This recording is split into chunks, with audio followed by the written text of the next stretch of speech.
I'm Lindsay Hall. And I'm Esther Wielden. Welcome to All Things Sustainable, a podcast from S&P Global. As your hosts, we'll dive into all the sustainability topics that are reshaping the business world. Join us every Friday for in-depth analysis and interviews with leaders from around the globe. Together, we'll break down big sustainability headlines and cut through the jargon.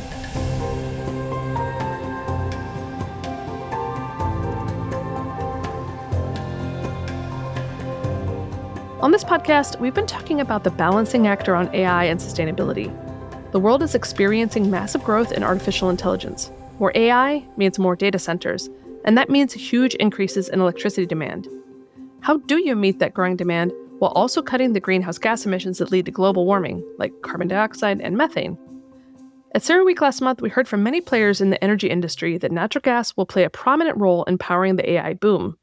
CERAWeek is one of the world's largest energy conferences. It's hosted by S&P Global each year in Houston, and on day one of the conference, we heard U.S. Department of Energy Secretary Chris Wright touting the importance of natural gas in the U.S. energy mix, where it supplies about 43% of electricity generation capacity today. So what does this mean for climate goals? Well, natural gas has a lower concentration of carbon emissions per unit of energy compared to other fossil fuels like coal and oil. But natural gas's share of total energy-related emissions will grow as it continues to replace coal. For example, while total U.S. carbon emissions declined by 0.5% in 2024, emissions from natural gas alone increased by 1.3% that year. Natural gas is also a major emitter of another greenhouse gas, methane. Natural gas is primarily made up of methane, and the fuel is invisible to the human eye, so leaks can be hard to identify. We'll dig into this aspect in a future episode. But what you need to know today is that in the U.S., oil and natural gas operations are the largest industrial sources of methane. That's according to the U.S. Environmental Protection Agency. The EPA has called methane a climate superpollutant that's significantly more potent than carbon dioxide and is responsible for approximately 1/3 of the warming from greenhouse gas. To learn more about this balancing act, today we're talking with one of the largest natural gas companies in the U.S., EQT. I sat down on the sidelines of CERAWeek with Courtney Loper, the company's head of government relations and public affairs. EQT has gas production and midstream gas operations primarily in the Appalachian Basin in the states of Pennsylvania, West Virginia, and Ohio. The basin is full of sedimentary stratified rock formations. These are known as shale, and they hold large volumes of natural gas. And the Marcellus Shale in the Appalachian Basin is the largest source of natural gas from shale in the U.S. As we'll hear today, EQT has set and last year achieved net zero Scope 1 and Scope 2 emissions across its legacy operations. That includes methane emissions. Scope 1 emissions are those occurring in a company's operations, and Scope 2 emissions come from purchased energy. The company has not set a target for Scope 3 emissions that occur up and down its supply chain, including when customers burn gas for energy. Instead, as we'll hear from Courtney, EQT sees natural gas as a way to transition away from higher-emitting coal-fired generation globally. Okay, let's turn to the interview.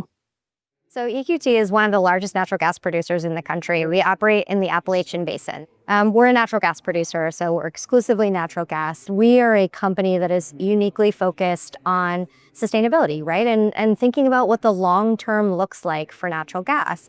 And so for us, our objective is how can we empower humanity with the best energy source, right? And the best energy source is affordable, reliable, and clean.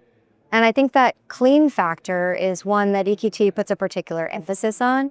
So EQT back in 2021 set a net zero target and said by 2025, we will achieve net zero, which at the time was a pretty bold claim. And I think a lot of people perhaps question that, could you achieve it? We were incredibly excited to be able to achieve that at the end of last year. So EQT is the largest operator of scale, or the only operator of scale to have achieved net zero on Scope 1 and 2 greenhouse gas emissions. What about Scope 3 emissions? Is that something you're thinking about targeting in the future? It's an interesting question, and I think it's one that's really hard for the industry to try to quantify, because Scope 3, you're really looking at how people use your product. And so for something like us, where we're an upstream producer, we do have midstream assets, but we're primarily an upstream producer, right? And so it's hard for us to know where our product is used. And so you have all of these questions around, redundancy or additionality and who's counting what on the end use side of things. One thing that's really important to us is how people use our product to replace others. So a big focus for EQT has been the replacement of international coal with US natural gas. And really thinking about the emissions offset that can come from that versus, looking just solely domestically. If you're looking at the global energy crisis and what we're sort of needing in order to address climate change, the answer truly is to address the elephant in the room, which remains global coal. And so that has been a big focus for us, which I think is technically scope 4 versus scope 3. Scope 4. Think I have heard that term before, but how is that sort of defined? Scope 4, I believe, is the offsetting that occurs when people are using your product versus something else. And so for us, it really is looking at that strategic advantage in the utilization of natural gas, in particular, US natural gas versus global. Okay, so we've heard a little bit about your net zero targets. Talk me through how EQT is approaching working with communities and ensuring a just and equitable transition. It's a great question. So the department that I'm in is actually called Stakeholder Affairs. And what that includes is government relations, communications, community relations, charitable giving, and sustainability. And we really sort of see these as working hand in hand because you cannot have a functional company from a sustainability standpoint if you aren't meeting the needs of your community. And so for us, that interaction between the areas in which we operate is critical. Those are our key stakeholders, the landowners, our neighbors. And so the engagement that we have with them is near constant. And the reputation that EQT has in our communities is strong because we're present, because we're making sure that we meet the needs that they're specifically outlining. And I think from a charitable giving perspective, it's really important not to just say, hey, we're going to give money where we think it needs to be. What we do instead is have conversations and say, how best can we support your community? What does that look like to you? Specific to this community, not a one-size-fits-all model. And I think that the grassroots approach is what EQT does best on that side of things. Tell me a little bit about EQT's approach to methane emissions. I love this question. It is such a big focus for us. Our CEO, Toby Rice, has been saying to elected officials over the past several years, put the focus on methane. Put the focus on methane because the industry is going to knock it out of the park. We're going to make sure that we can do everything possible to knock out emissions. When EQT was going through our own net zero targets, we said, how can we eliminate emissions as fast as possible? And so when we looked at that emissions profile, what we realized was there was one small pneumatic device that was causing the vast majority of our emissions. And so we set out a program to replace all of those. And so over the course of year and a half, we replaced 9,000 of them and brought down our emissions by half and realized that, this is something that isn't unique to EQT, can be replicated across companies. And so we put together a white paper specifically outlining how we did this, the tools that we use, the cost associated with it. And we put it on our website so that other operators could do the same, so that other folks could have the same opportunity to bring down their emissions like we did. And on the methane side of things from a basin as a whole, not just EQT, we, with a couple of other operators, created an organization called the Appalachian Methane Initiative. And what this is a basin-wide look at methane emissions. And so we have aerial surveys that occur. And what they do is they look at not only the industry's emissions, but all emission sources in the basin. So they're looking at coal, they're looking at agriculture, and really getting a fulsome picture of what's occurring. And we partnered with an educational consortium called EMDL. It's the Energy Emissions Modeling and Data Lab, and it's the University of Texas in Austin, CSU in Colorado, and Colorado School of Mines. And so we created this partnership with academics to say, hey, pressure test us, right? Make sure that this looks right. And so the data is going to these folks on the educational side of things, so that the transparency and the accountability can be there. It's not a take our word for it. And then we're using that data plus our operational data to really hone in on what exactly is happening. To be fair, what we're finding in a lot of these cases is that the vast majority of the emissions are coming from coal. And so it's helpful to us to know that because you have a lot of different organizations that are putting in satellites and aerial monitoring. And so for us to be able to have that really granular on-the-ground look at what's happening with our operational data associated with it allows us to specifically target not only the oil and gas industry's operations, but also additional methane emission sources within the basin. So we're taking a fulsome look at it. Courtney mentioned that EQT was able to cut its emissions in half by replacing thousands of pneumatic devices on its system. These are devices that operate valves and things like pumps and controllers that are widely used in the oil and natural gas industry. And these devices can be a major source of methane emissions. Here's Courtney explaining a little more about how these devices work and why it made business sense for EQT to replace them. By the way, you'll hear her mention P&A, that stands for plug and abandon, and refers to the process of decommissioning or closing down oil or gas wells that have become less productive and are at the end of their useful life. Okay, here's Courtney.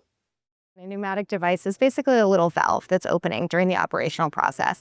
And when that's occurring, it's emitting a little puff of the natural gas, right? So it's just releasing a little bit of the product. And so what we did was we replaced that so that release wasn't happening. So something that was happening as part of the operational process and very easily could be eliminated, we said, all right, let's take them out. This is something that we don't have to have. It can be replaced. Makes sense to do so. I think we spent $20-some million doing it, which in the grand scheme of things, I think it's felt $6 per ton. And it had a huge advantage on our emissions profile. So absolutely worth it from our end. Is this a technology that a lot of wells and other things already have? Yeah, I think there's a lot of factors that go into decisions on whether people can retrofit this. And sort of speaking from, past experience or smaller operators, I can tell you that some folks say, is it worth it, right? If you have wells that are closer to the end of their sort of use life, right? And you say, we're gonna P&A this well, it's gonna be in reclamation soon enough. Is it worth retrofitting, right? Is it worth spending the dollars? But for those who have wells that will continue to operate for, decades, I do think that it is worth it to replicate. And that's why we put together that white paper. But it's not technically a one-size-fits-all model, just depending on what your sort of production schedule looks like. Courtney went on to describe some of the steps the company has taken to reduce its emissions. Yes. So the net zero target that we set has a couple of different components. Obviously, we have the pneumatics retrofits that I talked you through. We also have on our operational side of things, we switched from diesel fleets to electric fleets on our frac fleets, which also brought down emissions. We made some operational efficiency changes. And then for that delta that remained that we couldn't offset or that we couldn't reduce from an operational perspective, we said, all right, how can we address this? Obviously, offsets are an option that folks can utilize, but we really wanted it to be part of our operating area. If we're going to offset things, if we're going to create this type of program, we want it to benefit the community in which we operate. And so we partnered with West Virginia University to create this nature-based offset program. And so what it is, it's just forestry management. So part of it is eliminating disease, strategically looking at the sort of health of the trees as a whole, and then some replanting. And this program as a whole, I think, is a excellent pilot for something that, again, could be replicated across states and really be beneficial to both the state in which we operate, the community in which we operate, and continue to reduce those emissions. So we've heard about EQT's decarbonization strategy. I also asked Courtney how EQT is thinking about AI and putting it to use. Here she is again.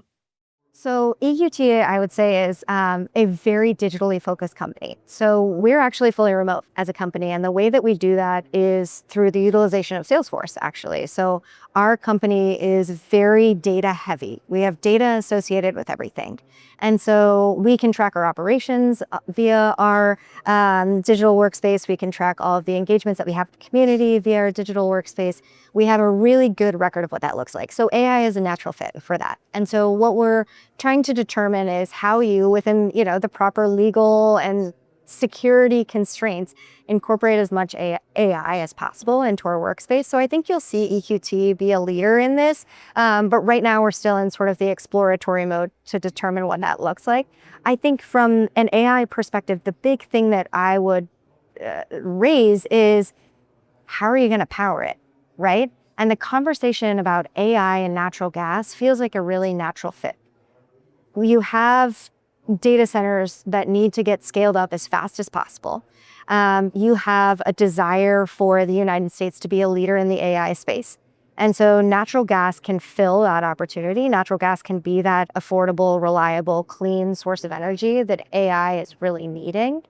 And, for me, what this comes back to, and a thing that I think is really important, is in the Appalachian Basin, we have this really clean gas, right? Because it is just natural gas, because the methane emissions are so low, because you have operators like EQT with this net zero goal, this is a highly desired gas. And for folks who say, we need to power this with something reliable, but we want it to be clean, obviously this basin is a priority. However, we're constrained. We're basically locked into the basin because we don't have the infrastructure to be able to get it out. And so a big focus for EQT is creating opportunity to build more infrastructure so that we can do things like power AI with that clean gas, so that we can provide gas to places like New England that struggle with gas prices, so that we can continue to provide our allies with US LNG and replace the Russian gas that's come off the market. So that, I think, component of AI is what's most interesting to us right now, but we're definitely going to be using it in our day-to-day work as well. We've discussed today how AI is driving a huge increase in electricity demand, and to the extent that demand will be met by new natural gas plants, that may also mean the U.S. needs to build out natural gas supply infrastructure, such as pipelines, to provide the fuel to those plants. At CERAWeek, we heard about the need for revamping U.S. permitting regulations to enable a more rapid build-out of infrastructure, including pipelines. We'll hear from Courtney about the challenges of building pipelines in the U.S., and that's due to the current federal permitting process, which often involves multiple agencies and environmental reviews. The process also allows for parties to challenge agency permitting decisions in federal courts, which can further stall projects. I asked Courtney about EQT's strategy on this topic. Here she is again. Our strategy's been pretty consistent. So regardless of who the administration is, EQT's been really pushing for permitting reform and infrastructure development. We believe this is a bipartisan push, right? This is something that all types of energy needs. If you want to build something in America, we've got to change the system and make it more viable for people to build large projects, right? We've been saying build, baby, build, and that's not just exclusive to pipelines for us. Transmission is incredibly important for renewables, and so we still see a lot of opportunity from the bipartisan side of things to get this achieved. But you do have an administration that is very much supportive of infrastructure, that has put out several executive orders saying, let's get back to building things, let's put infrastructure in place. There is a good amount of work that can be done on the administrative things, but the real meat of it is going to have to come through Congress. The things that we need to focus on from a congressional and legislative perspective are around judicial reform and really making it sort of less easy to hinder a project or delay a project until it becomes uneconomic and stalls out, which has been a strategy for those who are not interested in having any more pipelines in the United States. So there's a lot of change that needs to occur on the legislative side of things, which, if you got to get something through the Senate, you got to have 60 votes. And so keeping that bipartisan engagement, that bipartisan approach is going to be important to us, plus layering on the support that's coming on from the administration side. So we're excited about what could possibly come over the next, 2 to 4 years. Okay, so we've heard a lot today at this conference about the need for changes to policies on infrastructure development and permitting. So kind of where do you sit on that, and what needs to happen to make it easier for you to get the infrastructure built? Yeah, so I think the important thing about infrastructure is projects are supported. However, they're getting bogged down in sort of this legal slog, right? They're getting bogged down in lawsuits at every step of the way. And what that does is it drives up the cost and it expands the time. And so the end result of that is that a project becomes economic. For some folks, that's the goal, right? The hope is that the projects will no longer be completed. We believe that needs to change. We believe that there needs to be a way for infrastructure to go through the permitting process to be built in America. And we want folks to be able to weigh in, right? We want communities to be able to have their say. But what we don't want is anti-fossil fuel opponents to be able to delay or halt a project. EQT acquired Equitrans just last year, and Equitrans was the owner of the Mountain Valley Pipeline, which is the last pipeline really that got developed in the United States. And the way that that was achieved was through an act of Congress, right? We had to pass through the Fiscal Responsibility Act a provision that specifically said the Mountain Valley Pipeline should be completed. It shouldn't have to be that difficult in the United States, right? It shouldn't have to be that difficult to build the infrastructure that we need to provide the energy to power our country. And so we believe that there needs to be some fundamental change around the process. And we're sort of eager to dive into that with any and all stakeholders. So the conversations that we've been having around permitting reform are with Republicans, Democrats, environmental groups, industry groups. We'd love to talk to anyone and everyone, but let's solve this problem. Great. Well, I think we're just about out of time. Anything we didn't get to that you wanted to mention? I recognize that the conversation around ESG has been a little bit fraught of late, but EQT in particular is unchanged on our view on sustainability. Sustainability is important. That transparency and that accountability that comes with this process, with the reporting process, with the engagement around goals and certification is important to us. It's important to our stakeholders. And so regardless of, what winds shift in any sort of way around the idea of sustainability, it's something that we're going to continue to engage in. It's something that we're going to continue to promote because it's important for the long-term viability of natural gas, and that's where we want to be. So that would be the only thing I would say as a takeaway, but I'm so grateful for the opportunity to talk to you today. Yeah, thank you so much for taking the time. Have a great rest of your week. Today, we talked about the role of natural gas in meeting the increasing electricity demand driven by AI growth and what that means for achieving climate goals. We heard how EQT, one of the largest U.S. natural gas companies, is managing emissions, including from methane. And we'll dig more into the topic of methane emissions in future episodes, including new technologies for measuring them and strategies for addressing them. Courtney also discussed the need for permitting reform to build out critical infrastructure, such as pipelines, to support growing energy demands. And she said EQT's commitment to sustainability remains unchanged. Now, that's an idea we've heard from multiple companies across sectors so far this year, including big U.S. bank JP Morgan and big oil and gas company ExxonMobil. We'll continue tracking how companies are navigating the fast-changing landscape for sustainability in upcoming episodes, so please stay tuned. Thanks for tuning in to this episode of All Things Sustainable. If you liked what you heard, please subscribe, share, and leave us a review wherever you get your podcasts. And a special thanks to our agency partner, the 199. See you next time.